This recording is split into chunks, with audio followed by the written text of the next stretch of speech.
Depuis la nuit des temps, des femmes tracent des voies. Des voies inspirantes, surprenantes, que nous pourrions emprunter même juste le temps d'un pas de côté. Depuis la nuit des temps, des femmes pensent, créent, brisent les entraves, défient l'impossible et s'inventent une destinée. Elles sont notre précieux héritage, mais nous les connaissons si peu. Dans ce podcast, nous vous proposons de marcher dans leurs pas. Ensemble, on va conjuguer l'histoire au féminin pour s'enrichir et pour déployer nos ailes. Dans chaque épisode, notre invitée nous parle de 2 femmes qui ont transformé sa vie. Nous sommes Alexandra et Caroline. Bienvenue dans Donne-moi des ailes. Aujourd'hui, nous recevons Christine Levicki. Donne-moi des ailes. E-2-L-E-S. Bonjour Christine, nous sommes ravis de vous recevoir aujourd'hui. Et je suis ravie d'être là. Alors, dans ce podcast, on aime rencontrer celles qui se mettent au service des autres femmes, et notamment de leur puissance. Et c'est le cas de Christine Levicki. Christine Levicki est autrice, coach et conférencière. Elle grandit en Normandie, puis part avec son geek de mari pour l'aventure californienne, et il s'installe à Los Angeles. Maman de 3 filles, elle réalise un soir qu'elle ne peut plus continuer à subir ses journées, et qu'il ne tient qu'à elle de ne plus passer à côté de sa vie. Elle lance un blog pour témoigner des changements qu'elle met en place et suscite un incroyable engouement. De cette aventure naîtra un premier livre, J'arrête de râler, qui rencontrera un si grand succès qu'il donnera vie à une nouvelle collection chez son éditeur Erol. Mais il faudrait bien plus qu'un best-seller pour arrêter cette femme multipotentielle. D'autres ouvrages suivent, comme J'arrête de vivre ma vie à moitié endormie, ou encore J'arrête de râler au boulot pour remettre de la joie dans les relations au travail. Mais ce n'est pas tout, elle crée aussi un podcast, Shine, puis le programme La Voix d'Athéna pour réconcilier les femmes avec leur corps et leur sexualité. Elle anime des conférences en entreprise et de nombreuses retraites pour que les femmes puissent se déployer. Ce qui lui importe, c'est de les accompagner à révéler leurs talents, à oser croire que leurs désirs sont importants et à se réaliser sans se sacrifier. Et les femmes le lui rendent bien, car Christine Levicki est entourée aujourd'hui d'une belle et grande communauté, active et très soudée. Aujourd'hui, Christine Levicki a choisi de nous présenter 2 femmes qui, chacune à leur manière, ont trouvé une voie très singulière pour réconcilier le corps et l'esprit. L'une par le chant et la musique sacrée, l'autre par une approche holistique de la gynécologie. Nous nous réjouissons de vous écouter Christine nous parler de Snatam Kaur et de Daniel Flomenbaum. Snatam Kaur est une chanteuse, musicienne, autrice et enseignante spirituelle. Ses chants, inspirés du Kundalini Yoga, touchent des millions de personnes à travers le monde. Elle naît en 1972 dans une famille sikh installée dans le Colorado, aux États-Unis. Dès l'enfance, elle baigne dans la musique grâce à son père et elle est initiée au yoga par sa mère qui est enseignante. Très jeune, elle se passionne pour le kirtan, ces chants sacrés d'une tradition sikh. Après un cursus en biochimie, elle décide de consacrer sa vie à la musique spirituelle. Elle chante principalement en punjabi et en anglais, mais elle intègre aussi des mantras en sanskrit dans ses compositions. Snatam Kaur accompagne ses chants en jouant au violon et à l'harmonium.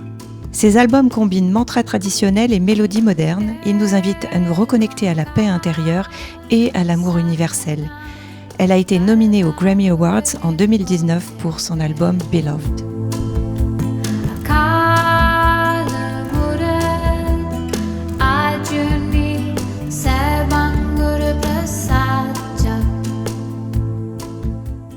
Le dernier en date, Earthflow, sorti en avril 2024, est très personnel et marque un tournant après la révélation des abus commis par son ancien maître spirituel, Yogi Bhajan. Snatam Kaur a en effet soutenu publiquement les victimes et s'est engagé sur la voie de la guérison collective.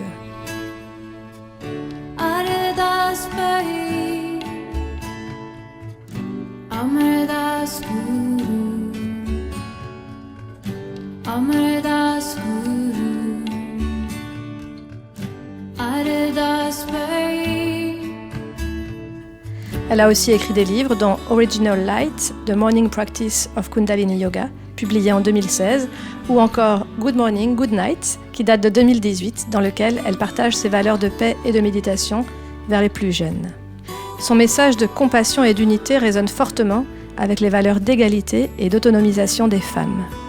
Elle a transmis sa passion pour la musique sacrée à sa fille et continue aujourd'hui à propager sa belle lumière dans ses concerts, ses formations et ses retraites de méditation organisées partout dans le monde.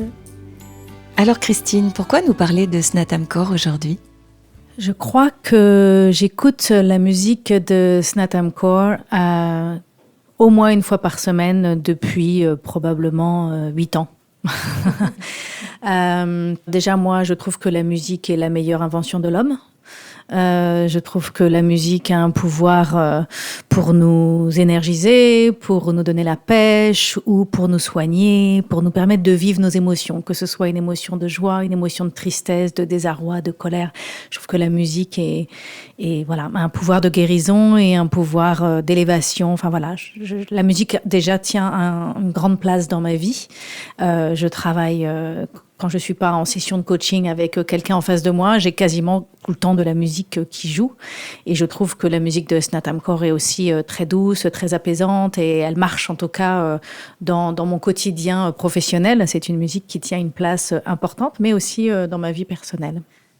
Et vous pourriez nous expliquer dans quel contexte, peut-être aussi émotionnel, vous avez envie de mettre cette musique pour vous accompagner ?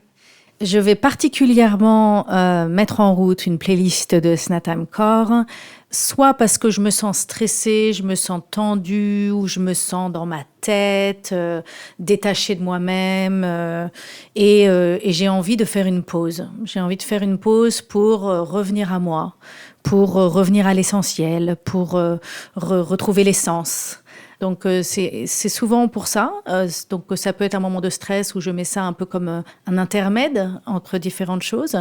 C'est aussi une musique que j'adore écouter, soit en me levant le matin, soit en me couchant le soir.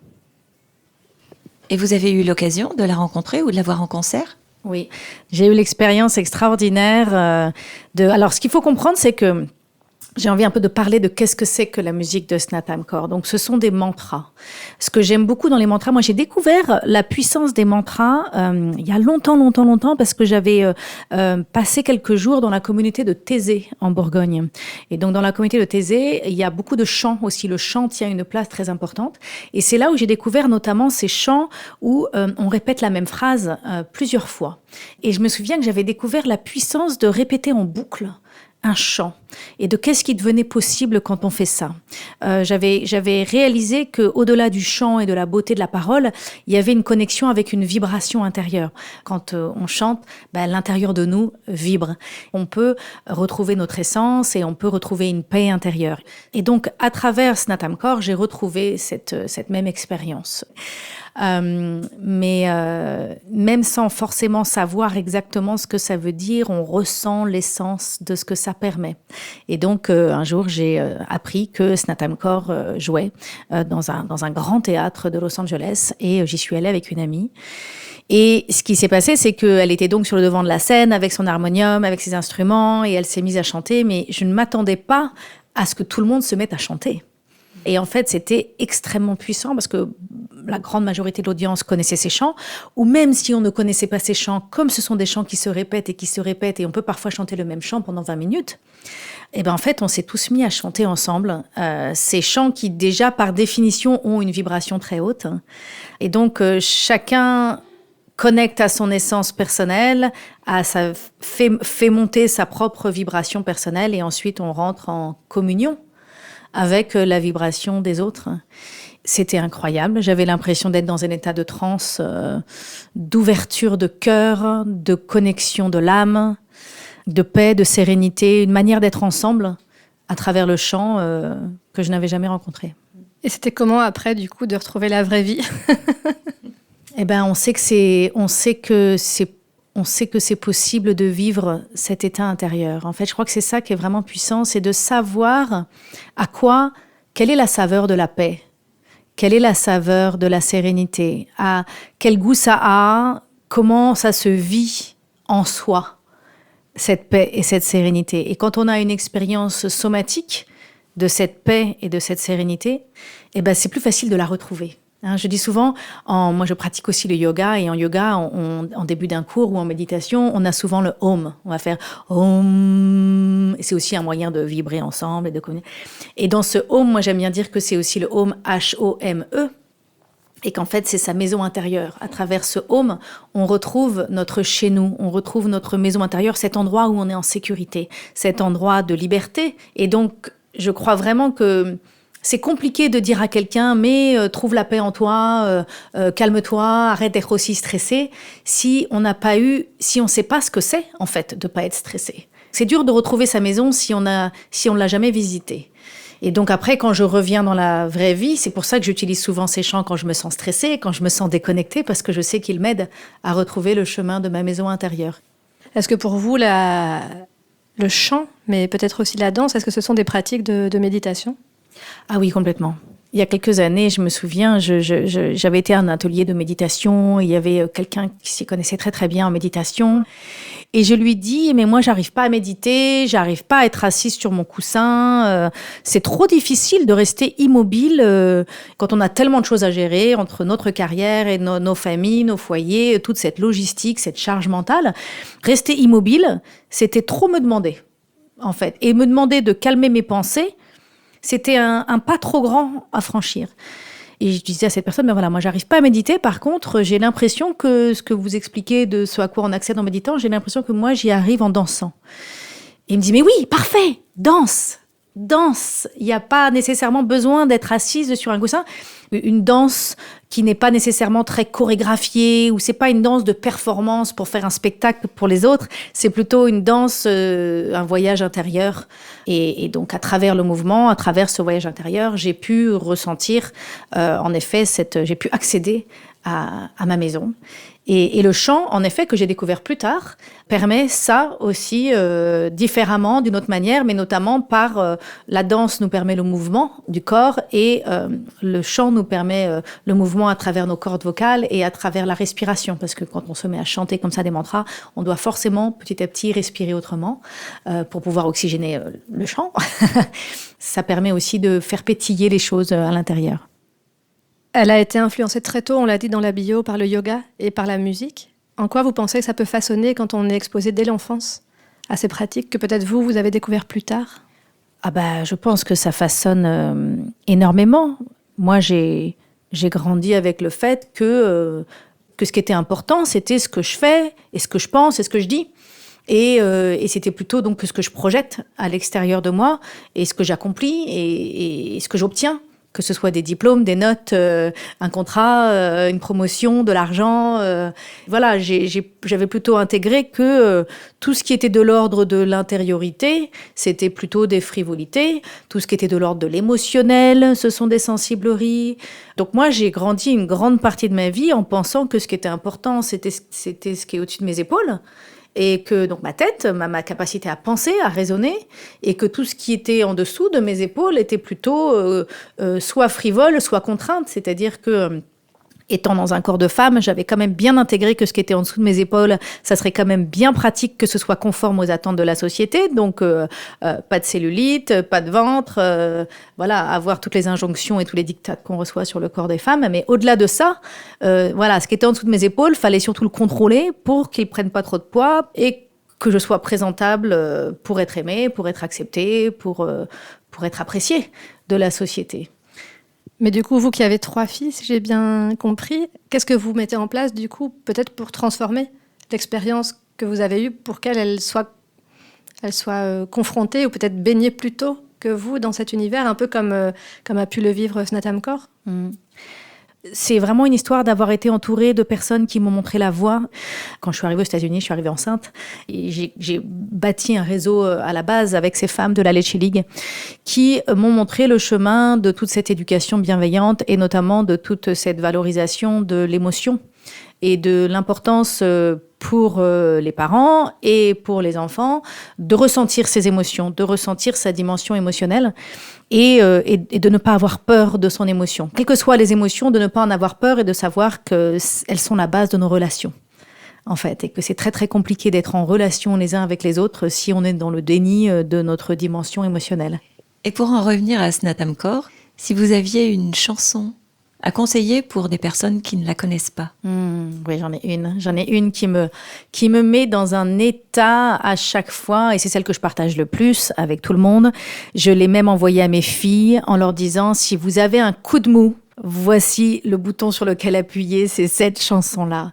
Et donc, c'est la chanson Ang Namo Gurudev Namo. Et Ang Namo Gurudev Namo, ça veut dire je fais ma révérence devant le divin qui est en moi, le meilleur de ce que je suis. C'est un moyen de reconnecter à notre cœur, à notre âme, et c'est très beau. Et à votre avis, comment est-ce que Snatam Kaur réussit ce petit miracle de partir d'un chant qui est inscrit dans une culture sacrée et pour autant être capable de le faire rayonner dans le cœur de nous tous, quelles que soient nos confessions religieuses et nos croyances? Je crois que c'est la puissance du somatique. C'est-à-dire qu'on n'est pas en train de chercher de connecter à ce qu'elle fait à travers une compréhension intellectuelle. On ne cherche pas à aborder ce qu'elle fait à travers notre raison. On connecte avec à travers nos cordes vocales et à travers ce qu'on ressent dans notre corps quand on chante ces chants. Et si vous aviez la possibilité de la rencontrer en one-to-one, qu'est-ce que vous aimeriez vivre avec elle? Je crois que j'aimerais chanter avec elle. J'aimerais chanter, probablement faire un câlin pour sentir son cœur battre avec mon cœur. Et voilà, qu'on puisse se nourrir l'une et l'autre de notre humanité. Et puis chanter, c'est ça qu'elle fait le mieux. Donc c'est ça que j'aurais envie de faire avec elle. Et je voulais indiquer aux personnes qui nous écoutent là que Christine est très émue et ses yeux se mettent à briller en répondant à cette question. C'était très beau. Merci.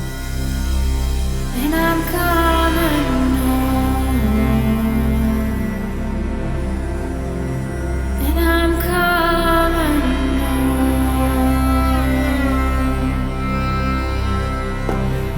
Oh, Namo Gurudev Namo.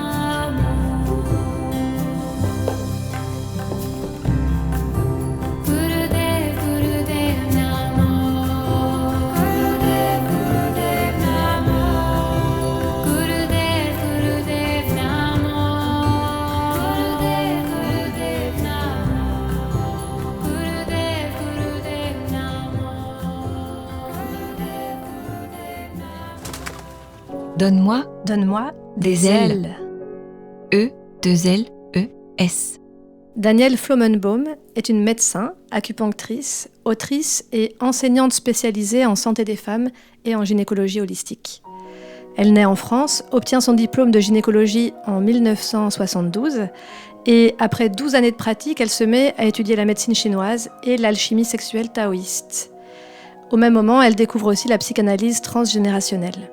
Elle a consacré une grande partie de sa carrière à repenser la manière dont les femmes sont soignées, il y a du boulot, en intégrant une approche globale qui prend en compte à la fois le corps et l'esprit. Elle s'est beaucoup intéressée aux questions du cycle féminin et elle a développé une méthode qui lie la physiologie aux aspects émotionnels et spirituels.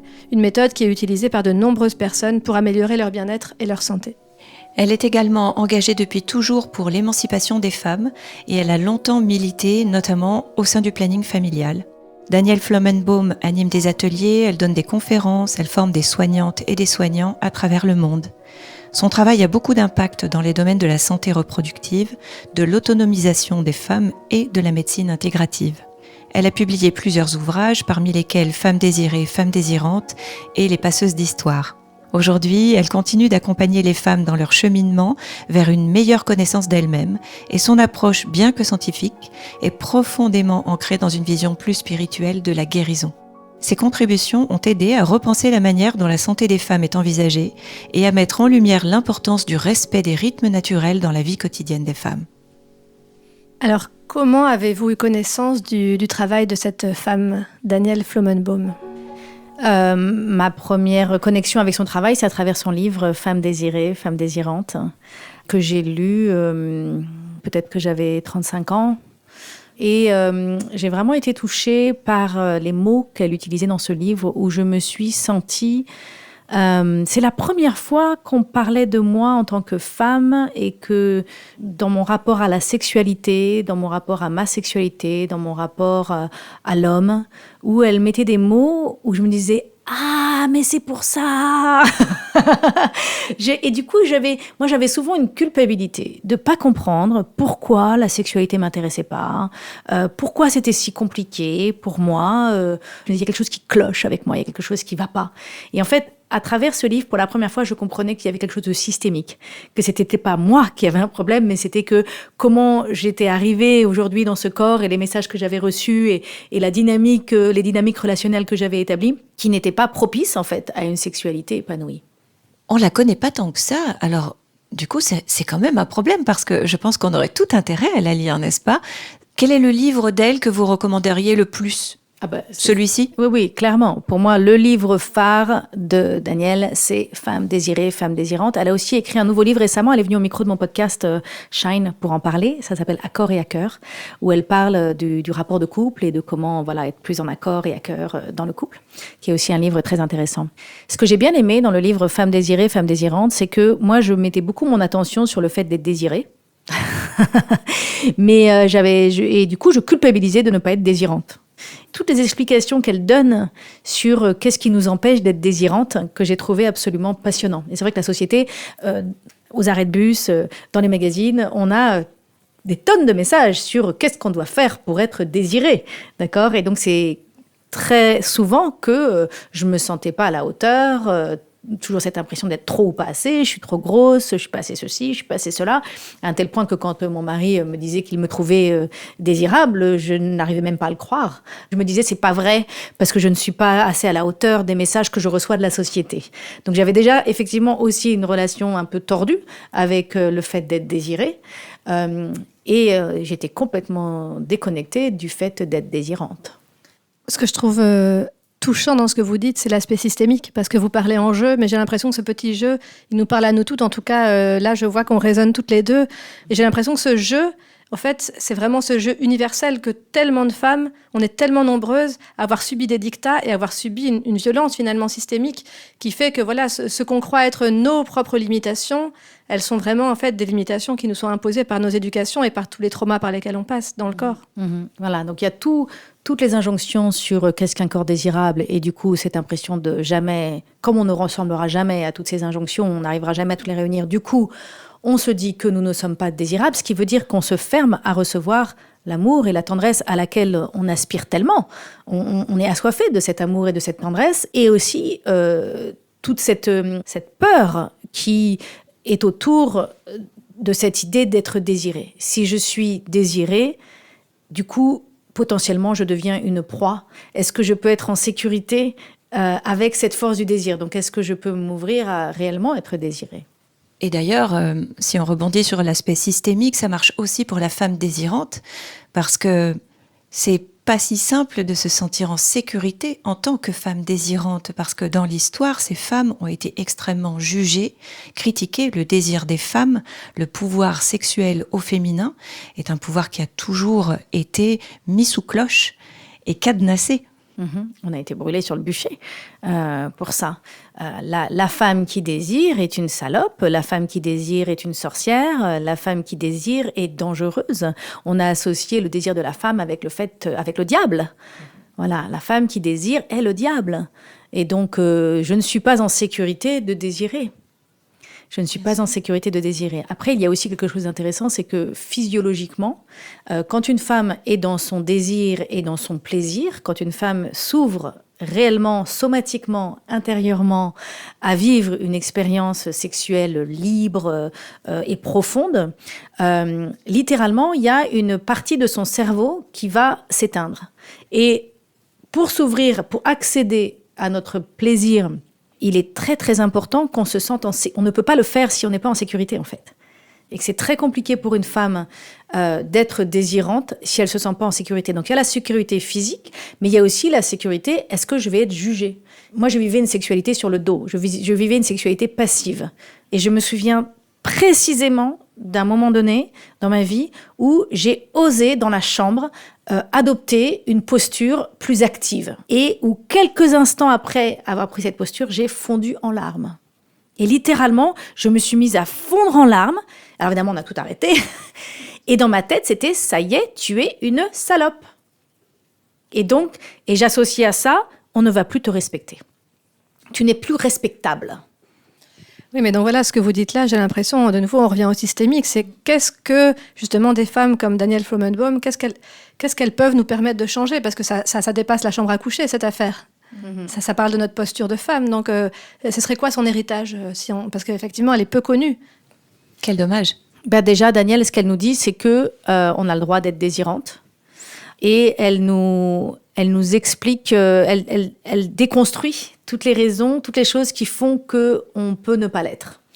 Et elle nous amène à prendre conscience, voilà, de tous les endroits, de toutes les impasses dans lesquelles on peut se sentir coincé. Et du coup, à partir du moment où ces choses-là sont mises en lumière, une fois qu'on voit les impasses dans lesquelles on est enfermé, on peut choisir d'en sortir, ou on peut en tout cas aller dans d'autres directions pour explorer. J'ai l'impression que tout ça, c'est dans un prisme assez hétéronormé, puisque là, on parle forcément, elle parle de relations hétérosexuelles. Comment vous pensez que ça peut aussi nourrir toutes les pratiques ? Alors, Danielle Flomenbaum, elle parle de l'importance de la pénétration du masculin et du féminin.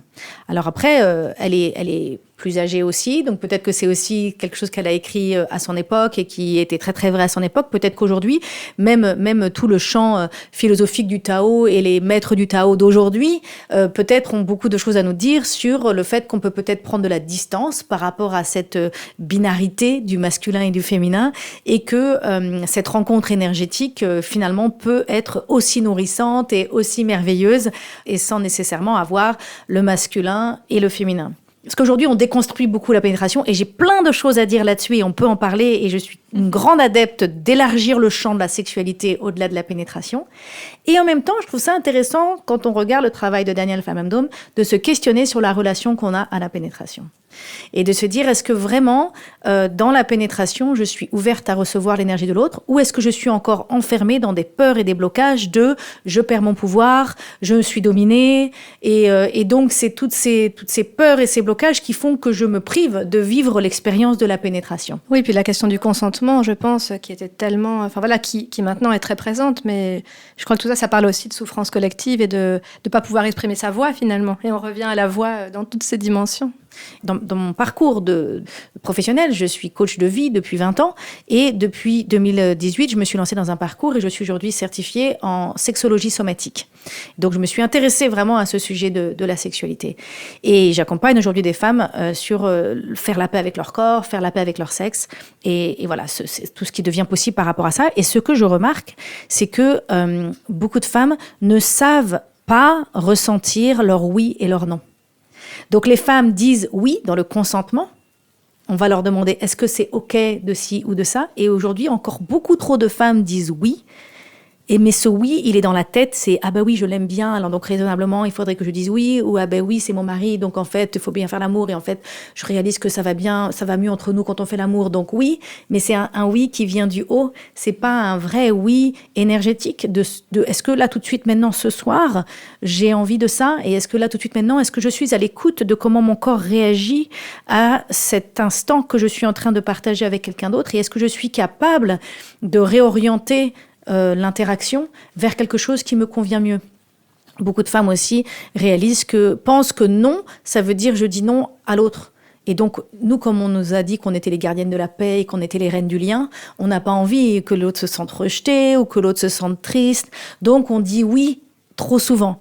J'ai découvert un mot magique par rapport au consentement. C'est que plutôt de dire non, on peut dire « t'aurais pas autre chose à me proposer ?» Génial. Et donc, je ne te dis pas non, je dis non à ça, mais je dis pas non au lien, le lien, l'intimité, la tendresse, on en veut. Donc, si notre partenaire nous dit « tu veux faire l'amour » et qu'on dit non, ça veut dire quoi? On va regarder la télé? Ben non, on sait bien que c'est pas ça qu'on a envie. On a envie de câlin, on a envie de tendresse. Et c'est là où c'est très intéressant de réaliser que nous avons besoin de sortir d'une sexualité qui est pénétrocentrée, et que, en fait, cette pénétration, souvent, c'est trop tôt, trop souvent, et on a beaucoup à gagner à élargir le champ de la sexualité. Aujourd'hui, on a une sexualité qui est enfermée dans un sillon, et c'est le sillon de l'orgasme, la quête de l'orgasme. Il faut qu'il ait un orgasme, avec un peu de chance, on est dans une relation où on part aussi du principe qu'il faut qu'elle ait un orgasme et on cherche à ce que tout le monde ait un orgasme. Le problème, c'est que dans cette quête d'orgasme, notamment quand on est dans des couples qui sont ensemble depuis longtemps, et bien souvent, en fait, comme on a développé notre sexualité un peu dans la honte, on nous a jamais vraiment appris à être sexuel, donc on sait pas trop comment faire, mais avec nos explorations qu'on a pu avoir au fil des années, on a peut-être compris comment avoir un orgasme et comment donner un orgasme à l'autre. Et alors donc, on va s'enfermer dans une sexualité mécanique où j'appuie sur tel bouton, je fais ci, je fais ça, et hop, ça marche. J'appuie sur tel bouton, je fais ci, je fais ça, et hop, ça marche pour toi. Les deux partenaires ont eu un orgasme, nous sommes satisfaits. D'accord ? Le problème, c'est que nous sommes satisfaits, mais on n'est pas comblés, on n'est pas nourris par cette sexualité. Ce que j'ai découvert, c'est que quand on élargit le champ de la sexualité et que on invite les couples homme-femme ou femme-femme ou homme-homme, en tout cas qu'on invite dans la relation ou même dans la masturbation. J'ai d'ailleurs trouvé un nouveau mot pour la masturbation. J'ai décidé de l'appeler la délicitude. D'accord ? Ou la délisolitude, on peut trouver différents mots, d'élargir le champ et de réaliser que si je ne cherche pas nécessairement à avoir un orgasme, en fait, je découvre que mon corps est capable de ressentir énormément de plaisir. Et que notre peau est un organe sexuel énorme. Toute la surface de notre peau est un organe sexuel énorme. Nous avons des zones érogènes secondaires, tertiaires. Nous avons une capacité orgasmique complètement insoupçonnée. Mais pour ça, il faut qu'on aille explorer les vallées. Il faut qu'on arrête de chercher le pic. Il faut qu'on aille explorer les vallées. Bon, ça, c'est très beau. Voilà. Et ce que je découvre, c'est que quand on va explorer les vallées, on arrive à avoir des orgasmes qui sont beaucoup plus nourrissants. On arrive à avoir, ou même pas d'orgasme d'ailleurs, on arrive à avoir des expériences de plaisir qui sont tellement nourrissantes que le lendemain, on n'a pas envie de regarder la télé. Le lendemain, on n'a qu'une seule envie, c'est de recommencer. Alors, je dis pas nécessairement qu'on fait l'amour tous les jours, mais on est dans une sexualité qu'on a envie de refaire. Et je dis souvent, les femmes ne savent pas qu'elles aiment le sexe. Les femmes disent elles n'aiment pas le sexe, mais en fait, elles n'aiment pas le sexe qu'elles vivent. Vous l'avez reçu 2 fois dans votre podcast, justement. Mais le petit mot de la fin là, que vous voudriez dire sur elle, et peut-être à elle, si elle nous écoute. J'ai beaucoup de gratitude pour le travail qu'elle a fait. Je suis aussi très impressionnée de voir qu'elle continue. Je crois qu'elle vient de fêter ses 80 ans, il me semble. Elle continue à animer des ateliers dans Paris, elle continue à transmettre. J'ai été nourrie par son travail et aujourd'hui, moi-même, je me positionne toujours en tant que coach de vie auprès des femmes, mais avec une facette, une dimension où j'ai un programme dédié à la sexualité pour les femmes que j'accompagne. Et je suis heureuse de pouvoir m'appuyer sur le travail qu'elle a fait pour pouvoir ensuite créer moi-même mon propre travail sur cette voie. Et j'espère que moi, derrière, j'inspirerai d'autres femmes à, elles aussi, transmettre et que de femme en femme, nous puissions libérer cette sexualité. J'ai l'intime conviction, et je sais que Daniel, Femme et Homme, partage la même conviction, que nous allons vivre une nouvelle révolution sexuelle. Et moi, je crois que si les femmes veulent prendre le pouvoir sur leur vie, elles doivent reprendre le pouvoir sur leur corps. Et malheureusement, je vois beaucoup de femmes, et c'était mon cas, qui vivent à quelques centimètres de leur corps. Des femmes qui ne sont pas incarnées, qui vivent dans leur tête, qui vivent à l'extérieur d'elles-mêmes. Leur attention est placée sur les autres, leurs patrons, leurs conjoints, leurs enfants et toutes les attentes de la société. Et donc, j'ai l'intime conviction que la femme pourra reprendre le pouvoir sur sa vie quand elle aura repris le pouvoir sur son corps, et que quand on parle de la reprise de pouvoir sur son corps, on ne peut pas omettre la sexualité, qui est une telle dimension de l'être corporel et spirituel. Merci Christine Lewicki. Merci beaucoup Christine Lewicki de nous avoir donné des ailes aujourd'hui. Les biographies de Snatam Kaur et de Daniel Flomenboim sont à retrouver sur notre site internet donne-moi-des-ailes.com. À bientôt.